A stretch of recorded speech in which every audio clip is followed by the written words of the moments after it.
आप देख रहे हैं इंडिया टीवी। आपके साथ हूं मैं प्रिया सिंह सोमवंशी और वक्त हो चला है राजधर्म का। राजधर्म की शुरुआत करेंगे दुनिया की आज सबसे बड़ी खबर के साथ। पूरी दुनिया में इस वक्त अफरा तफरी का माहौल है और वजह है दुनिया भर के तमाम कंप्यूटर और लैपटॉप का अचानक से बंद पड़ना। माइक्रोसॉफ्ट के सर्वर में तकनीकी खराबी आ गई है और इसकी वजह से दुनिया भर में airlines, show, TV telecast, banking, कई कॉर्पोरेट कंपनियों के कामकाज करीब करीब ठप हो गए हैं। पूरी दुनिया के साथ साथ भारत में भी एयरपोर्ट पर चेक इन और टिकट बुकिंग में कुछ दिक्कतें आ रही हैं। इससे फ्लाइट्स या तो लेट हैं या फिर कैंसिल हो रही हैं। एयरपोर्ट पर लोग सर्विसेज नहीं मिलने से परेशान हो गए हैं। लंबी लंबी कतारें लग गई हैं। हैदराबाद और बेंगलुरु में ज्यादातर कॉर्पोरेट कंपनीज में वायरस अटैक की बात कही जा रही है। सिस्टम ब्लू स्क्रीन में आने के बाद रिस्टार्ट हो रहे हैं और हैदराबाद में कई कंपनियों ने अपने कर्मचारियों को अगले 2 घंटे तक सिस्टम ऑफ रखने के लिए कहा है। अब सवाल यह है कि आखिर अचानक दुनिया भर का सर्वर क्यों डाउन हुआ है? क्या डिजिटल लॉकडाउन की वजह है? सबसे बड़ा सवाल है कि ये हालात कब तक बने रहेंगे, इसे कब तक ठीक किया जा सकेगा। और सिर्फ इसका असर भारत नहीं बल्कि दुनिया के कई देशों में पड़ा और सबसे ज्यादा दिक्कतें एयरपोर्ट्स पर देखी जा रही हैं, जहां लोगों की लंबी लंबी कतारें लगी हैं। और कई ऐसी कंपनीज है, चाहे वो बेंगलुरु हो चाहे हैदराबाद हो, जहां पर सिस्टम को 1 से 2 घंटे तक बंद रखने के लिए कहा गया है, क्योंकि जैसे ही सिस्टम के मेन स्क्रीन पे जाते हैं तो रीस्टार्ट का ऑप्शन आ रहा है। कहा जा रहा है कि वायरस अटैक हुआ है, माइक्रोसॉफ्ट का सर्वर डाउन होने की वजह से डिजिटल लॉकडाउन हो गया है और अब सबके सामने सवाल यह है कि इसे कब तक ठीक किया जा पाएगा। और सबसे पहले आपको बताते हैं कि माइक्रोसॉफ्ट में आखिर दिक्कतें आई क्या हैं, जिसकी वजह से दुनिया भर के लोग परेशान हो गए हैं। बताया जा रहा है कि माइक्रोसॉफ्ट 365 के सर्वर में खराबी आई है। क्राउड स्ट्राइक की अपडेशन में गड़बड़ी दिखाई दी है। अमेरिका के टेक्सास के ऑस्टिन में क्राउड स्ट्राइक का मुख्यालय है और इसके जो पीछे की वजह है वो आप जान लीजिए। सर्वर डाउन क्यों हुआ है माइक्रोसॉफ्ट का? तो माइक्रोसॉफ्ट 365 के सर्वर में खराबी आई है।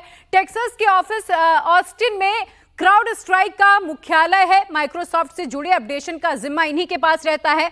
नियमित रूप से सिस्टम को अपडेट करता है क्राउड स्ट्राइक और आज सुबह अपडेशन के वक्त ही ये सबसे बड़ा एरर आया है, जिसकी वजह से पूरी दुनिया भर में इसका असर पड़ा है। कई ऐसे देश हैं जहां पर फ्लाइट्स का ऑपरेशन पूरी तरह से ठप हो गया है। क्राउड स्ट्राइक के अपडेशन से गड़बड़ी आ गई है। क्राउड स्ट्राइक का मुख्यालय data security company Microsoft data security की सुरक्षा का जिम्मा इन्हीं के पास है। एंटीवायरस सॉफ्टवेयर के सिस्टम का अपडेशन ये करता है। खराब अपडेशन की वजह से जुड़ी हर मशीन में साइबर अटैक हो गया है, यानी कि ग्लिच आ गया है। जैसे ही कोई अपना सिस्टम ऑन करता है और किसी पेज में जाता है तो वो वापस रीस्टार्ट का ऑप्शन आ जाता है, यानी कि स्क्रीन ब्लू हो जाती है और रीस्टार्ट का ऑप्शन आ रहा है, जिसकी वजह से लोग काम नहीं कर पा रहे हैं। वायरस का अटैक हुआ है, ये कब तक ठीक किया जा सकेगा? फिलहाल इस पर अभी कुछ नहीं कहा जा सकता है। आज अभी कहना बहुत मुश्किल है क्या हुआ है, लेकिन ये बात स्पष्ट है कि कंप्यूटर्स चलने बंद हो गए हैं। उनको जब लॉगिन करते हैं तब दिक्कत आती है। बहुत सारे कंप्यूटर्स में ब्लू डेथ स्क्रीन नज़र आ रही है और इसका सीधा तात्पर्य ये हुआ है कि कंप्यूटर ऑपरेशंस ठप हो गए हैं। लगभग हर मानवीय एक्टिविटी कहीं ना कहीं भारतवर्ष में, पूरी दुनिया भर में इम्पैक्ट हो रही है। एयरलाइंस की उड़ानें बंद हो गई हैं, रद्द हो गई हैं क्योंकि सिस्टम्स काम नहीं कर रहे हैं। हॉस्पिटल्स की क्रिटिकल इंफॉर्मेशन इंफ्रास्ट्रक्चर भी इम्पैक्ट हो गया है। लोगों को क्रिटिकल हेल्थ केयर मिलने में दिक्कत हो रही है। टेलीविजन चैनल्स अपने पूरी तरह से सिग्नल्स ब्रॉडकास्ट नहीं कर पा रहे। कॉर्पोरेट इंडिया अपना काम नहीं कर पा रहा है क्योंकि सिस्टम्स ऑपरेट नहीं हो रहे, डेटा को एक्सेस नहीं किया जा रहा। तो चारों ओर मैं देख रहा हूं कि इस तरह के एपिसोड से एक प्रभाव नज़र आता है। अगर मैं भारत के दृष्टिकोण से देखूं तो भारत में हर वो सेक्टर जो डिजिटल फॉर्मेट, जो कंप्यूटर सिस्टम्स या कंप्यूटर नेटवर्क्स का इस्तेमाल करता है, वो इस तरह के प्रकरण से इम्पैक्टेड है। ये ना केवल साइबर सुरक्षा में सेंध का एक प्रकरण है, ये कहीं ना कहीं साइबर टेरर के साथ भी इसके तार जुड़े हो सकते हैं और इस तमाम सारे मामले को तफ्तीश करने की आवश्यकता है, जवाब देने की आवश्यकता है सर्विस प्रोवाइडर्स की कि साहब इस तरह की घटना घटित होने से पहले आप लोगों ने क्या क्या कदम उठाए थे ताकि इस तरह की घटना घटित ना हो सके। और चलिए अब आगे आपको बताते हैं कि माइक्रोसॉफ्ट के सर्वर में गड़बड़ी के बाद कंप्यूटर स्क्रीन पर ब्लू स्क्रीन एरर आ रहा है, वो कितना क्रिटिकल है और इससे क्या क्या दिक्कतें हो रही हैं सिस्टम पर, आज क्या असर हो रहा है। ब्लू स्क्रीन ऑफ डेथ एक क्रिटिकल एरर है पर दिखाई देता है और इसकी वजह से सिस्टम क्रैश तक हो सकता है। एरर होने पर कंप्यूटर अचानक से रिस्टार्ट मांगता है, यानी कि आपको रिस्टार्ट करना पड़ेगा, लेकिन कितनी देर में रिस्टार्ट होगा अभी ये नहीं कहा जा सकता है। विंडोज ऑपरेटिंग सिस्टम पर दिखाई देता है, एरर की वजह से विंडोज पर काम करना बेहद मुश्किल हो जा रहा है, जिसकी वजह से कई कंपनीज ने फिलहाल सिस्टम को शटडाउन कर दिया है। कंप्यूटर का अनसेव डेटा जो है वो डिलीट हो जाता है, यानी कि अगर आप काम करें, आपने किसी डेटा को सेव नहीं कर रखा है तो फिर वो डेटा ऑटो डिलीट में चला जाता है। ये तमाम तरह की दिक्कतें आ रही है क्योंकि वायरस अटैक हुआ है माइक्रोसॉफ्ट के सिस्टम पर। आज सुबह जो कुछ ऐसा ही एरर नजर आया जो इस वक्त मैं आपको स्क्रीन दिखा रही हूं। यहां पर देखिए डिवाइस रन नहीं होगी और रिस्टार्ट का ऑप्शन सामने नजर आएगा। माइक्रोसॉफ्ट के सर्वर में गड़बड़ी से पूरी दुनिया डिजिटल लॉकडाउन की चपेट में आ गई है।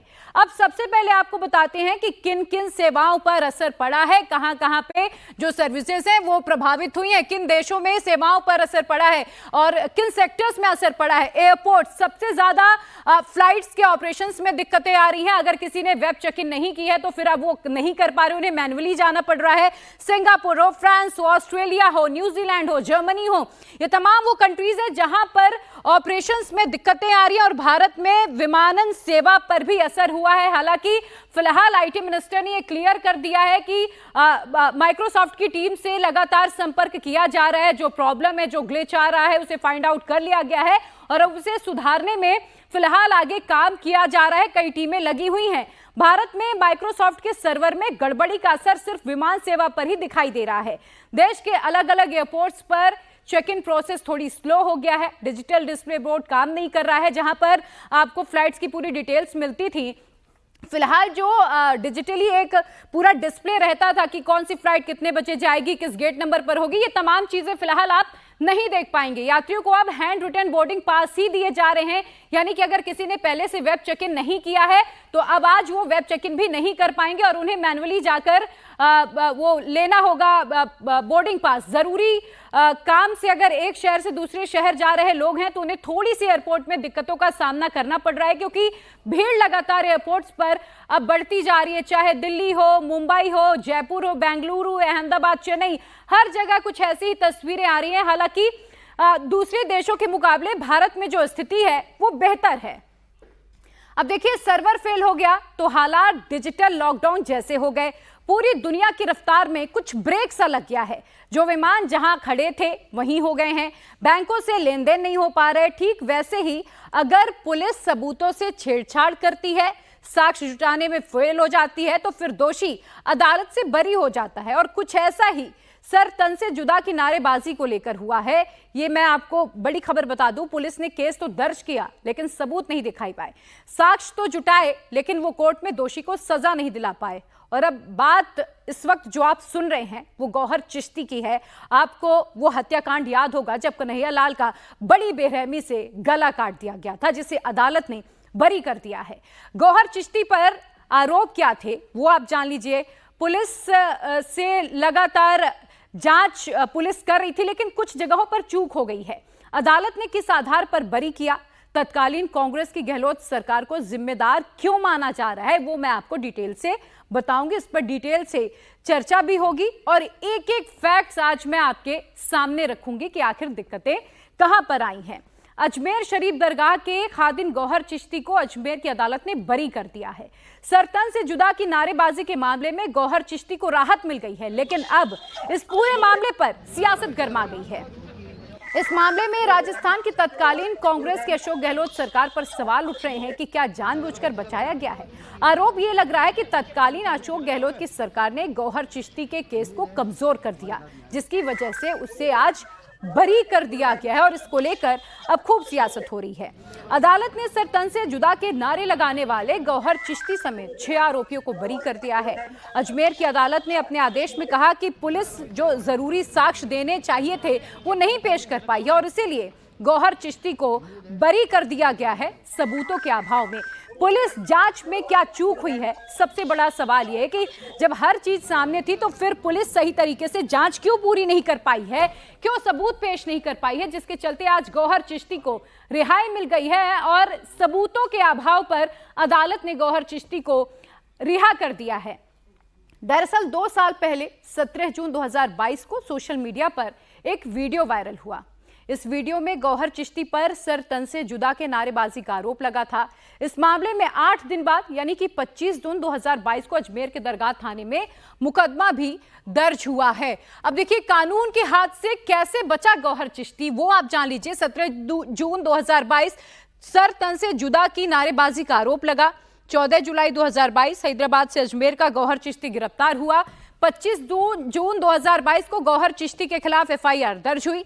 16 जुलाई 2024 साक्ष्य के अभाव में अदालत ने गौहर चिश्ती को बरी कर दिया और अदालत की ओर से यह टिप्पणी भी की गई, चूंकि जो सबूत पेश होने चाहिए थे पुलिस ने वो पूरे सबूत अदालत के सामने पेश नहीं किए हैं, जिसकी वजह से गौहर चिश्ती को रिहाई मिल गई है। और इसी को लेकर अब सियासत गर्मा गई है और पूरा का पूरा जो आरोप है वो तत्कालीन कांग्रेस के अशोक गहलोत की सरकार पर लग रहा है।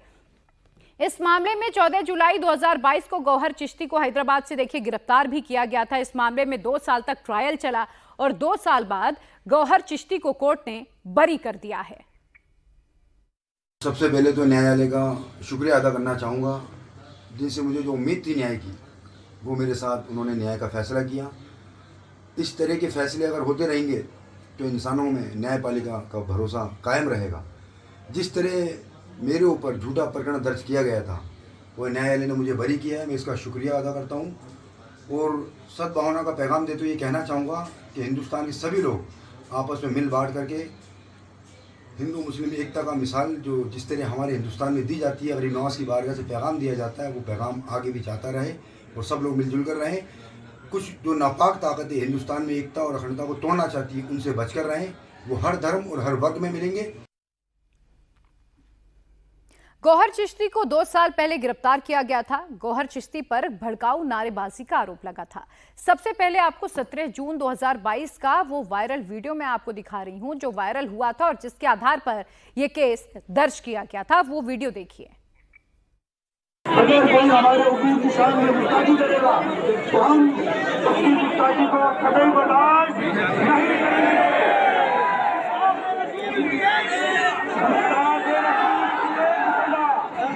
गुस्ताखे रसूल की एक सजा, गुस्ताखे रसूल की एक सजा, गुस्ताखे रसूल की एक सजा। दरअसल ये वीडियो 17 जून 2022 का है और उस वक्त बीजेपी की निलंबित नेता नुपुर शर्मा के बयान पर जमकर बवाल हुआ था। नुपुर शर्मा ने पैगंबर मोहम्मद पर विवादित टिप्पणी कर दी थी, जिसके खिलाफ मुस्लिम समुदाय में खासा रोष था।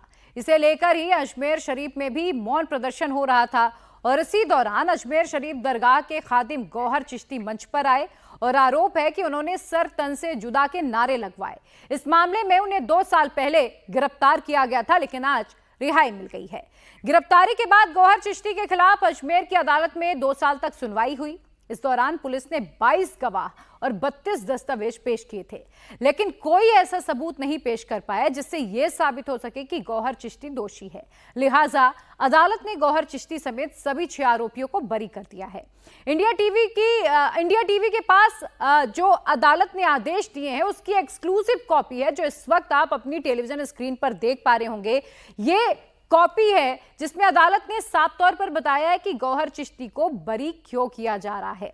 जांच के दौरान पुलिस ने कहां-कहां चूक की है। अदालत ने यह भी बताया कि जब 17 जून 2022 का मामला है तो फिर पुलिस ने 8 दिन बाद 25 जून 2022 को मुकदमा दर्ज क्यों किया। और इतना ही नहीं, जिस पुलिस वाले ने अपने मोबाइल फोन में पूरा वीडियो रिकॉर्ड किया था, उसका मोबाइल फोन पुलिस ने जब्त क्यों नहीं किया था। पुलिस ने जो उस वीडियो को जो सीडी वो तैयार किया, उस पर भी सवाल उठे। साथ ही जब अदालत ने इस पूरे मामले में पुलिस वाले का फोन जमा करने के लिए कहा तो उस पुलिस वाले ने यह बताया कि फोन खराब हो गया और वीडियो डिलीट हो गया है। तन से जुदा नारे लगाने वाले आज कमजोर अभियोजन पक्ष और पुलिस प्रशासन की लापरवाही के कारण से संदेह का लाभ पाकर के न्यायालय ने बरी कर दिया। तत्कालीन गहलोत सरकार के समय जानबूझ करके पुलिस प्रशासन ने चालान पेश करते हुए उसमें खामियां छोड़ी, उसमें इस प्रकार के लेकुना छोड़ा जिसका फायदा उन्हें मिला। कमजोर अभियोजन पक्ष के कारण से और आईपीसी में जो खामियां थी उसका दुष्परिणाम आज सामने आया कि न्यायालय ने अलगाववादी ताकतों को, सर तन से जुदा नारे लगाने वालों को, देश के टुकड़े टुकड़े करने की सोच रखने वालों को संदेह का लाभ देकर के बरी कर दिया। निश्चित रूप से आज का दिन और ये निर्णय निराशाजनक है, दुर्भाग्यपूर्ण है। देखिए, अमूमन ये कहा जाता है कि कानून की आंख पर पट्टी बंधी होती है, वो सही गलत का अंतर सिर्फ सबूतों और साक्ष्यों के आधार पर करता है।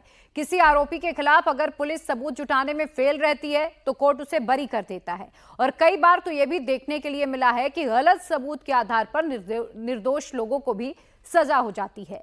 सर तन से जुदा के मामले में भी कुछ इसी तरह के सवाल उठ रहे हैं, और सवाल ये उठ रहा है कि क्या वाकई पुलिस से चूक हुई है, क्या दिक्कतें आई हैं। अब आइए आपको 10 पॉइंट में बताते हैं कि पुलिस से कहां और कैसे चूक हुई है, और अगर पुलिस ये गलती नहीं करती तो शायद आरोपी आज सलाखों के पीछे होता। ये कोर्ट ने एक जो एक्सक्लूसिव कॉपी मैं आपको दिखा रही हूं, प्रकरण में जो रिपोर्ट प्रदर्शित की गई है वो देखिए जन नारायण के द्वारा प्रस्तुत की गई है। ये कॉपी अभी मैं आपको दिखा रही थी। कानून के हाथ में कैसे छूट गया चिश्ती, कहां पुलिस से चूक हुई वो समझ लीजिए। अब आप 17 जून 2022 की ये पूरी घटना थी जब सर तन से जुदा की नारेबाजी हुई, और उदयपुर का वो केस भी याद कर लीजिए। उस तमाम वो चीजें आपस में एक के बाद एक कड़ियां जोड़ी जाती रही हैं। 25 जून 2022 को मुकदमा सबसे पहले दर्ज किया गया और सबूतों के आधार पर आज गौहर चिश्ती को रिहा कर दिया गया है। अदालत ने यह साफ तौर पर बताया है कि पुलिस ने चूक की है, सही तरीके से जांच नहीं हुई, जो मोबाइल था जिसमें रिकॉर्डिंग्स थी वो सबमिट नहीं किया गया, और यह बताया गया कि जो मोबाइल है वो खराब हो गया है। अजमेर पुलिस से एक और चूक हुई है। चूक नंबर 2 क्या है वो जानिए। वीडियो थाने में जमा ही नहीं कराया गया, जिसका जिक्र अभी मैं आपसे कर रही थी कि जिस मोबाइल फोन में वीडियो रिकॉर्ड किया गया था, फिर उसकी एक सीडी बनाई गई, उसको लेकर भी क्वेश्चंस उठे, और वीडियो थाने में जमा नहीं कराया गया। कारण क्या दिया गया कि मोबाइल फोन में कुछ खराबी आ गई है जिसकी वजह से वीडियो डिलीट हो गया है। अब देखिए, ऐसे में पुलिस की जो जांच थी लिहाजा उस पर भी सवाल उठने लगे। सर तन से जुदा के नारेबाजी में जो तीसरी चूक हुई जिसकी वजह से गौहर चिश्ती छूट गया वो मैं आपको बताती हूं। वीडियो थाने में जमा नहीं कराया गया, और जो तीसरी चूक हुई है वो मैं आपको बताऊंगी। दलवीर सिंह ने जय नारायण के दावे को गलत बताया। अगर वीडियो दिखाया तो फिर एफआईआर दर्ज क्यों नहीं कराई गई है, यह भी एक सवाल उठ रहा है कि अगर वीडियो ठीक था, वीडियो देखा, तो फिर एफआईआर दर्ज क्यों नहीं कराई गई है। वीडियो रिकॉर्ड करने वाले सिपाही जय नारायण का दावा है कि उसने इस केस में जांच अधिकारी एएसआई बनवारी लाल और सीआई दलवीर सिंह को उसी दिन मोबाइल पर दिखाया था वीडियो, लेकिन कोर्ट में दलवीर सिंह ने अपने बयानों में इससे इनकार कर दिया। और अगर ऐसा उसी दिन केस दर्ज कराकर कार्रवाई क्यों नहीं की गई, अगर वीडियो देखा था, सच था, तो फिर एफआईआर दर्ज होनी चाहिए थी। कोर्ट ने जांच अधिकारी बनवारी लाल और पुलिस अधिकारी दलवीर सिंह की तरफ से जो रिपोर्ट पेश की गई, कोर्ट ने उसे संदेहास्पद माना है कि यानी कि जांच में कुछ गड़बड़ी हो सकती है, ये अदालत को भी शक है। अदालत ने एक और पॉइंट पर अजमेर पुलिस की खिंचाई की है। पहले तो 17 जून 2022 को घटना हुई, 8 दिन बाद 25 जून 2022 को केस दर्ज हुआ, और उसके 5 दिन बाद यानी कि घटना के 13 दिन के बाद 30 जून को सिपाही जय नारायण ने वीडियो का एक सीडी थाने में जमा करा दिया। अदालत ने इसमें भी पुलिस की ओर से की गई लापरवाही को पॉइंट आउट किया है कि यहां पर भी लापरवाही हुई है। सिपाही जय नारायण ने विवादित वीडियो की 30 जून 2022 को कंप्यूटर से सीडी तैयार कर थाने में जमा कराई, लेकिन जांच में सामने आया कि सीडी में भी सिर्फ 5 क्लिप्स हैं, यानी कि टुकड़े टुकड़े क्लिप्स हैं। सीडी बनवाने के लिए सिपाही जय नारायण ने मंजूरी नहीं ली थी, और इसीलिए इसकी प्रामाणिकता पर भी सवाल उठे, और वीडियो की सत्यता सवालों के घेरे में आ गई कि इस वीडियो को सच माना जाए कि नहीं माना जाए। मतलब कि जिस जय नारायण ने अपने फोन में वीडियो बनाया, उसने अपना फोन नहीं जमा कराकर सीडी जमा करा दी, और वो भी कानून सही नहीं था, जिस तरीके से कानूनी सही होना चाहिए था, क्योंकि उसने परमिशन नहीं ली थी और इसीलिए इसे भी सही नहीं माना गया। उसे बनवाते समय सतर्कता भी नहीं बरती गई। कोर्ट में जब इस मामले में जिरा शुरू हुआ तो अदालत ने सिपाही जयनारायण से उस फोन के बारे में पूछा जिसमें वो वीडियो रिकॉर्ड हुआ था। अब 17 जून 2022 को विवादित भड़काऊ बयान को सिपाही जयनारायण ने जिस फोन से वीडियो बनाया उसे जब्त नहीं किया गया। जयनारायण ने यह बताया कि 2023 में वो मोबाइल फोन खराब हो गया और अब इससे आप जांच में कितनी संवेदनशीलता थी इसका अंदाजा खुद ही लगा सकते हैं कि जिस मोबाइल फोन में सबसे अहम सबूत थे वो ही नहीं पेश किया गया। अजमेर पुलिस की ओर से जांच के दौरान एक और चूक हुई है। पुलिस ने कहा कि 17 जून 2022 को जो भड़काऊ नारेबाजी हुई थी उसकी साजिश उसने 16 जून 2022 को रची थी। इसके लिए अजमेर पुलिस ने गौहर चिश्ती का 16 जून 2022 का एक सीसीटीवी फुटेज अदालत में पेश किया, लेकिन इस फुटेज में ऑडियो ही नहीं था, जिससे यह साबित ही नहीं हो पाया कि गौहर चिश्ती ने कोई साजिश रची थी भी या नहीं रची थी। और इतना ही नहीं, अजमेर पुलिस ने अंजुमन कमेटी की जो सीसीटीवी बरामद की थी उसकी प्रामाणिकता को लेकर भी सवाल खड़े हुए। अदालत में साबित नहीं कर पाई पुलिस कि यह वीडियो सत्य है या असत्य है। अदालत ने यह माना कि अंजुमन कमेटी से डीवीआर जब्त करना बताया, लेकिन उसमें भी प्रक्रिया का पालन ही नहीं हुआ, ना ही उसमें आवाज मिली है, यानी कि जो वीडियो मिला उसमें क्लिप तो चल रही है लेकिन ऑडियो नहीं है। अदालत ने कहा कि डीवीआर दरगाह से मिला है, ऐसा प्रमाण नहीं है। उस डीवीआर को लेने वाले किसी गवाह के बारे में भी कोई जानकारी नहीं दी गई। उस डीवीआर को लेने के लिए दरगाह में ना कोई चिट्ठी गई, ना ही कोई ऐसा गवाह है जिसने ये बताया हो कि डीवीआर दरगाह कमेटी से ही मांगी गई है। उस डीवीआर से जो डीवीडी बनी है उसमें कोई आवाज नहीं है, जिसे अनुसंधान अधिकारी ने भी स्वीकार किया है। और इसीलिए गौहर चिश्ती ने 16 तारीख को जो मीटिंग की है उसमें चिश्ती की आवाज और भाषण की संलिप्तता नहीं मानी जा सकती है। गौहर चिश्ती के मामले में पुलिस जांच में कितनी असंवेदनशीलता थी, इस बात का अंदाजा इस बात से भी लगाया जा सकता है कि अदालत ने यह पाया है कि 17 जून 2020 को जो मौन जुलूस निकाला गया उसकी जो परमिशन होनी चाहिए थी MS अकबर और मोहम्मद अमुलुद्दीन ने मांगी थी, लेकिन जांच अधिकारी ने उन दोनों से कोई पूछताछ नहीं की और ना ही उन्हें किसी गवाह के रूप में शामिल किया गया। जबकि अदालत ने यह माना है कि ये दोनों इस पूरे घटनाक्रम के लिए महत्वपूर्ण गवाह थे, लेकिन उन गवाहों को ही नहीं पेश किया गया है। पुलिस ने अदालत में यह भी कहा कि गौहर चिश्ती ने भड़काऊ भाषण दिया, लेकिन इसका कोई भी साक्ष्य या सबूत पेश नहीं कर पाया। साथ ही गवाहों के बयानों में विरोधाभास भी दिखाई दिया आपस में, जिसका फायदा गौहर चिश्ती को मिला और उसकी आसानी से रिहाई हो गई। इतना तो आप छोड़ ही दीजिए, अजमेर पुलिस अदालत में यह तक भी नहीं प्रूव कर पाए कि गौहर चिश्ती को पुलिस ने हैदराबाद से गिरफ्तार किया था, जबकि पुलिस का यह दावा था कि उसने 14 जुलाई 2022 को गौहर चिश्ती को हैदराबाद के नासिर के घर से गिरफ्तार किया था। अब राजस्थान में सरकार बदल गई है, कांग्रेस की जगह बीजेपी की सरकार है, लिहाजा सरकार ये कह रही है कि अब वो ट्रायल कोर्ट के फैसले को हाई कोर्ट में चुनौती देंगे। गौहर चिश्ती के मामले में 2 साल जिरह चली और उसके बाद गौहर चिश्ती अब न्यायालय से बरी हो चुका है। इस पूरे मामले पर बातचीत करने के लिए असिस्टेंट डायरेक्टर प्रोसिक्यूशन हमारे साथ मौजूद हैं, सरकार की तरफ से जिन्होंने पक्ष रखा, वीरेंद्र सिंह राठौड़ जी। सर, 2 साल जिरह हुई, लंबी चौड़ी जिरह हुई, कहाँ कमी रह गई कि गौहर चिश्ती बरी हो गया? सर, मेरा ये मानना है कि पुलिस ने इन्वेस्टिगेशन करने के बाद में जितने साक्ष्य उस समय उनको उपलब्ध थे उस सारे उपलब्ध साक्ष्य को न्यायालय के समक्ष रखा। न्यायालय ने उन साक्ष्यों की सही तरीके से विवेचना नहीं की और न्यायालय द्वारा सही विवेचना नहीं करने की वजह से उसको संदेह का लाभ है वो दिया गया है। मेरा मानना ही यह है कि प्रकरण में पर्याप्त साक्ष्य थी, अभियोजन ने अपनी पर्याप्त साक्ष्य न्यायालय के समक्ष रख दी थी। जो निष्कर्ष कोर्ट ने निकाला है उसमें खामियां बहुत निकली हैं अनुसंधान अधिकारी की तरफ से, आप मानते हैं? जैसे कि एक तो यही बता दिया गया कि जो शुरुआत में जब नारे लगे और जो अनुमति मांगी गई कि मौन जुलूस निकालना था जिन 2 लोगों से, उनको ही गवाह नहीं बनाया। कोर्ट ने खुद माना है कि ये गवाह अहम गवाह हो सकते थे, तो इस तरीके की तमाम खामियां रहीं। देखो सर, ऐसा है कि न्यायालय द्वारा ये माना गया था कि उन 2 व्यक्तियों को जिनके द्वारा जुलूस निकालने की अनुमति प्रशासन से मांगी गई थी उनको बतौर साक्षी न्यायालय में प्रस्तुत क्यों नहीं किया और अनुसंधान के दौरान उनसे पूछताछ क्यों नहीं की। इसमें ये है कि सर कि उनके द्वारा कोई क्राइम नहीं किया गया था और उनको गवाह बनाना विधि अनुसार किसी भी रूप में आवश्यक नहीं था। उनके द्वारा मात्र जुलूस निकालने की अनुमति मांगी गई थी और उस जुलूस को मौन रूप से निकालना था। उसमें कोई दूसरा आ गया तो वो तो ये कह नहीं सकते थे कि इसमें कौन कौन आएगा और कौन कौन नहीं आएगा, क्योंकि उनके द्वारा कोई नाम भी नहीं बताए गए थे।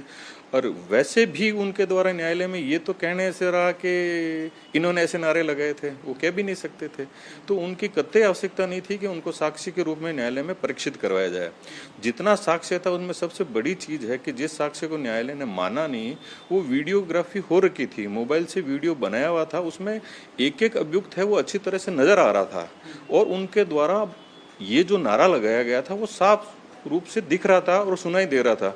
उसके बाद में तो कोई प्रश्न ही नहीं रह जाता है उनको अभियुक्त के तौर पर दोषी नहीं करने का। अब इस फैसले को क्या चैलेंज करेंगे आप ऊपरी अदालत में? हाँ, ये जो है राजस्थान उच्च न्यायालय में इसकी अपील की जाएगी। ये प्रक्रिया चल रही है, हो जाएगी जी। कौन पैरवी करेगा इसमें? तो वहाँ के जो भी हैं राजस्थान उच्च न्यायालय में राज्य सरकार की तरफ से जो होते हैं राजकीय अधिवक्ता, उनके द्वारा की जाएगी। हाँ जी जी, इस न्यायालयिक निर्णय से संतुष्टि नहीं है।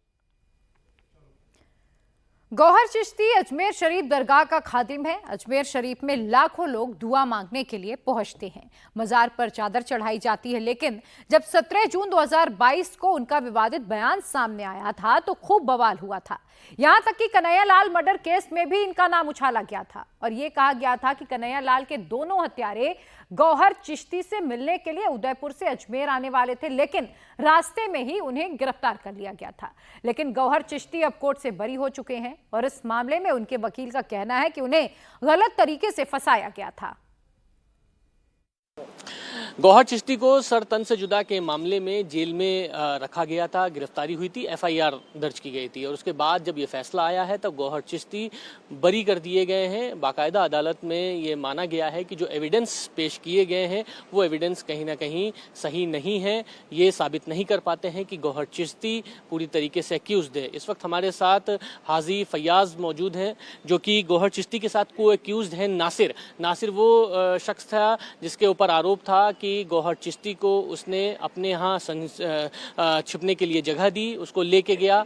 नासिर भी इस पूरे मामले में नामजद आरोपी था। फयाज जी से बात करते हैं। नासिर की तरफ से आप नासिर खान की तरफ से हमने पैरवी करी और नासिर खान के ऊपर ये चार्ज लगाया गया था कि अजमेर से छुपाकर गौहर चिश्ती को वो हैदराबाद लेकर गया, पर पूरे प्रोसिक्यूशन की एविडेंस से कहीं से ये साबित नहीं हो सका कि नासिर खान अजमेर से हैदराबाद उसको गौहर चिश्ती को लेकर गया और जो वहाँ से एयरपोर्ट अथॉरिटी से जो इन्होंने वीडियोस वगैरह लिए थे उनको भी कहीं से भी सत्यापित नहीं करवा पाए कि नासिर खान हैदराबाद एयरपोर्ट पर उतरा था। लेकिन जिस वक्त गौहर चिश्ती को पकड़ा गया हैदराबाद से तो वो नासिर के घर से ही पकड़ा गया था? नहीं, गौहर चिश्ती को जो पकड़ा गया था हैदराबाद से उसको एहसानुल्लाह नामक व्यक्ति के घर से पकड़ा गया था जिसके खिलाफ चार्जशीट अभी पेंडिंग है और वो मफरूर घोषित हो चुका है। कोर्ट ने ये माना है कि ये एविडेंस प्रस्तुत नहीं हो पाए कि नासिर ने ये जानते हुए कि गौहर चिश्ती अपराधी है उसको अपने यहाँ रहने की जगह दी। बिल्कुल सर, कोर्ट ने बिल्कुल ये नहीं माना है कि भाई गौहर चिश्ती को नासिर ने छुपने के लिए प्रयास किए हों या नासिर उनको लेकर हैदराबाद गया हो। लेकिन जिस वक्त गिरफ्तारी हुई थी गौहर चिश्ती की उस वक्त फ़ोटो भी आई थी, बाकायदा पुलिस ने बताया भी था कि ये नासिर के घर से छुप के इनको गौहर चिश्ती को पकड़ा गया था। तो नासिर की फिर भूमिका क्या थी गौहर चिश्ती को किस तरीके से उस वक्त भगाने की? नहीं, नासिर के लिए ये चीज़ थी कि भाई अगर कहीं कोई सफ़र कर रहा है, अगर प्लेन के अंदर अगर किसी के साथ में कोई जा रहा है तो वो पब्लिक प्लेस है, पब्लिक प्लेस के ऊपर कोई भी जा सकता है। वहाँ पर किसी को छिपाने के लिए तो एक प्राइवेट रूम हो, प्राइवेट जगह हो जहाँ पर छुपाया जाए। पब्लिक प्लेस के अंदर पब्लिक व्हीकल से लेकर कौन छुपाने का प्रयास करता है? तो कहीं ना कहीं गलत रूप से फैब्रिकेटेड तरीके से नासिर को इसके अंदर फंसाया गया था। और चलिए एक और खबर की बात करेंगे जो बांग्लादेश से आई है। दरअसल एक लीडर ने पैगंबर मोहब्बत को लेकर कुछ विवादित बयान दिया और पूरे देश में आग लग गई थी। हर तरफ विरोध हो रहा था, सर तन से जुदा के नारे लगने लग रहे थे। कई लोगों का सर तन से जुदा भी कर दिया गया और इस मामले में पुलिस की जांच में लापरवाही हुई और आरोपी कोर्ट से बरी हो गए। अब ट्रायल कोर्ट के फैसले को हाई कोर्ट में चुनौती देने की तैयारी है, तो वहीं दूसरी ओर पड़ोसी देश बांग्लादेश में कोहराम मचा हुआ है। जगह जगह हिंसा हो रही है। आपको हिंसा की वजह बताऊंगी, लेकिन पहले ये 6 तस्वीरें आप देख लीजिए। ये तस्वीरें बांग्लादेश में किस कदर हिंसा फैली हुई है उसकी गवाही दे रही है। कहीं आगजनी हो रही है तो कहीं तोड़फोड़ हो रही है, कहीं पुलिस को लाठीचार्ज करना पड़ रहा है तो कहीं आंसू गैस के गोले दागने पड़ रहे हैं। हालात इस कदर बेकाबू हो गए हैं कि अब सेना को सड़क पर लोगों को कंट्रोल करने के लिए उतार दिया गया है। बांग्लादेश में कोटा सिस्टम पर कोहराम हुआ है। हिंसक प्रदर्शन, सड़क पर आगजनी, पुलिस के साथ झड़प, गाड़ियों में तोड़फोड़, पुलिस पर पत्थरबाजी की जा रही, स्टोन फेल्टिंग हो रही है, टीयर गैस फायर करने पड़ रहे हैं ताकि सिचुएशन को कंट्रोल किया जा सके। बांग्लादेश में कोटा पर मचे कोहराम में प्रदर्शनकारी सरकारी संपत्तियों को अपना निशाना बना रहे हैं, टारगेट कर रहे हैं। अपनी मांग को लेकर सड़क पर उतरी उग्र भीड़ ने बसों में तोड़फोड़ कर दी, लाठी डंडे से बसों की खिड़कियों को तोड़ दिया। हफ्ते भर से जारी विरोध प्रदर्शन दिन ब दिन और अधिक उग्र होता जा रहा है। प्रदर्शनकारियों ने सड़क पर कई वाहनों को आग के हवाले कर दिया और वहीं जब पुलिस ने उन्हें रोकने की कोशिश की तो वो उनसे ही भिड़ गए। पुलिस के साथ झड़प में कई प्रदर्शनकारी जख्मी हुए हैं। पुलिस ने भीड़ को कंट्रोल करने के लिए टीयर गैस फायर की। यूनिवर्सिटी कैंपस से शुरू हुआ ये विरोध प्रदर्शन अब कई शहरों तक फैल गया है। उसी की तस्वीरें मैं आपको दिखा रही हूँ, कैसे बांग्लादेश की आवाम इस वक्त सड़कों पर उतर गई है। इस साल जनवरी में हुए आम चुनाव के बाद ये पहली बार है कि जब देश में इतने बड़े पैमाने पर देश भर में विरोध प्रदर्शन हो रहा है। जो कॉलेज से प्रदर्शन शुरू हुआ था, अब वो बांग्लादेश के अलग अलग इलाकों में सड़कों में हो रहा है। बांग्लादेश में जारी हिंसा में अब तक 40 लोग अपनी जान गंवा चुके हैं। विरोध प्रदर्शन के दौरान 2500 से ज्यादा लोग जख्मी हो गए हैं। इनमें बेरोजगार युवाओं की संख्या सबसे ज्यादा है। वहीं प्रदर्शनकारियों ने 100 से ज्यादा गाड़ियों को फूंक दिया, जबकि कई सरकारी इमारतों को भी आग के हवाले कर दिया गया है। ये तस्वीरें हम आपको दिखा रहे हैं जहां बांग्लादेश में भारी हिंसा हुई है और इस हिंसा की आग में झुलसकर 40 लोगों की मौत हो गई है, जबकि 2500 से ज्यादा लोग घायल हुए हैं। हिंसा की आग में पूरा बांग्लादेश झुलस रहा है। आरक्षण के खिलाफ प्रदर्शन सिर्फ राजधानी ढाका में ही नहीं है, ढाका के साथ ही रंगपुर, चाटगांव, मेमनसिंह, नारायणगंज, बारीसाल, खुलना, राजशाही, गाजीपुर, बुगड़ा जैसे शहर भी हिंसा की चपेट में आ गए हैं, जहां हजारों की तादाद में लोग सड़कों पर हैं। जो सरकारी इमारतें हैं उन्हें अपना निशाना बना रहे हैं। दरअसल बांग्लादेश में ये हिंसा की आग आरक्षण के विरोध में लगी है। बांग्लादेश में 6 साल पहले जिस आरक्षण को खत्म कर दिया गया था, उसे वहां के सुप्रीम कोर्ट ने दोबारा बहाल कर दिया है, जिसके विरोध में भारी संख्या में छात्र सड़क पर उतरे हैं, सुप्रीम कोर्ट के फैसले का विरोध कर रहे हैं और जमकर प्रदर्शन कर रहे हैं। और इस पूरे प्रदर्शन के दौरान अब तक 2500 से ज्यादा लोग जख्मी हो चुके हैं। दरअसल 53 साल पहले पाकिस्तान से अलग होकर बांग्लादेश एक नया स्वतंत्र देश बना था। इससे पहले वो पूर्वी पाकिस्तान के नाम से जाना जाता रहा है। बांग्लादेश की स्वतंत्रता के लिए मुक्ति संग्राम हुआ और उसका नतीजा 1971 में सामने आया, जब बांग्लादेश एक अलग स्वतंत्र देश बन गया। बांग्लादेश की स्थापना के अगले साल यानी कि साल 1972 में ही 56% कोटा सिस्टम लागू कर दिया गया था, जिसका समय समय पर विरोध होता रहा है। साल 2018 में 4 महीने तक छात्रों के प्रदर्शन के बाद हसीना सरकार ने कोटा सिस्टम को खत्म कर दिया। 1-1.5 महीना पहले 5 जून को बांग्लादेश की सुप्रीम कोर्ट ने सरकार को फिर से आरक्षण लागू करने का फरमान सुना दिया। कोर्ट ने यह कहा कि 2018 से पहले जैसे आरक्षण मिलता था उसे फिर से उसी तरह से लागू कर दिया जाए, जिसके विरोध में छात्र सड़क पर उतर आए। आरक्षण हटाने की मांग को लेकर इस वक्त वहां के छात्र प्रदर्शन कर रहे हैं। साल 1972 में बांग्लादेश की सरकार ने जो कोटा सिस्टम लागू किया था, उसके मुताबिक वहां पर 56% आरक्षण की व्यवस्था की गई थी। इसमें स्वतंत्रता सेनानियों के बच्चों को नौकरी में 30%, पिछड़े जिलों के लिए 10%, महिलाओं के लिए 10%, अल्पसंख्यकों के लिए 5% और 1% विकलांगों को दिया गया। इस हिसाब से सरकारी नौकरियों में कुल 56% का आरक्षण है, जिसे शेख हसीना की सरकार ने 2018 में समाप्त कर दिया था, लेकिन सुप्रीम कोर्ट ने उसे दोबारा बहाल करने के निर्देश दिए, जिसके बाद इसकी बहाली हो गई। 1972 से देश में लागू आरक्षण व्यवस्था को खत्म करने की मांग हो रही है। यूनिवर्सिटी, कॉलेज के छात्रों के बाद अब देश के हाई स्कूल के स्टूडेंट्स भी इस आंदोलन में शामिल हो गए हैं। राजधानी ढाका में पुलिस और प्रोटेस्टर्स के बीच हिंसक झड़पें हो रही हैं। ढाका यूनिवर्सिटी जंग के मैदान में तब्दील हो गई है।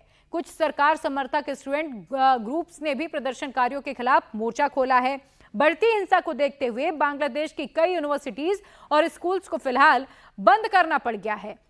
बांग्लादेश में 1972 से ही सरकारी नौकरियों में रिजर्वेशन सिस्टम लागू है, जिसमें 1971 की लड़ाई में हिस्सा लेने वाले मुक्ति योद्धाओं को 30% रिजर्वेशन मिलता था। इसके अलावा देश के पिछड़े जिलों की महिलाओं को भी रिजर्वेशन दिया जाता है और माइनॉरिटी कम्युनिटी को भी आरक्षण दिया जाता है, जिसमें कुल मिलाकर 56% आरक्षण सरकारी नौकरियों में है, जिसके चलते अब विरोध प्रदर्शन हो रहा है।